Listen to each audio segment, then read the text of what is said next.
Alright, let's break down what happened on Wall Street today because wow, what a ride. After a wild Friday when Israel's attack on Iranian targets sent shockwaves through global markets, US stocks just bounced back, hard. I'm talking serious green across the board. The S&P 500 jumped nearly 1% to close above 6,033.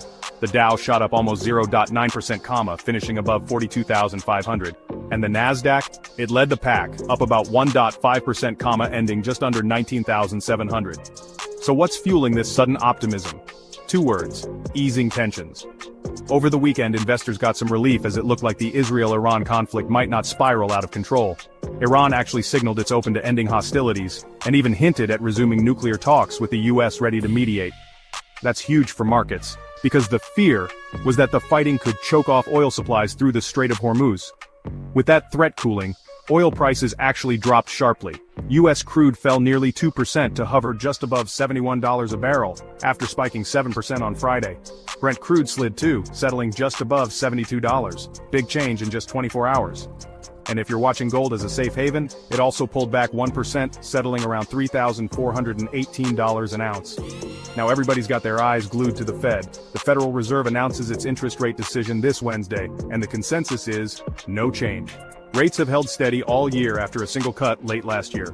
Inflation's close to target, and most economists expect only one more cut in 2025. But here's the kicker. Treasury yields edged up to around 4.44%, showing investors are a little less spooked by risk right now. Let's talk movers and shakers. Sage Therapeutics absolutely exploded, up more than 35%, after a buyout offer from Supernus Pharmaceuticals. U.S. steel jumped over 5% as President Trump signed an executive order to clear the way for investment from Japan's Nippon Steel. On the flip side, defense stocks gave back their Friday gains. Lockheed Martin and Northrop Grumman dropped about 4% and 3.5% each as war fears faded. And it wasn't just the US feeling bullish. Hong Kong's Hang Seng, South Korea's Kospi, Japan's Nikkei, they all rallied. Europe joined in too, with most major indexes in the green. But don't forget, trade tensions are still lurking. President Trump's tariffs remain a wild card, especially with the G7 meeting coming up in Canada.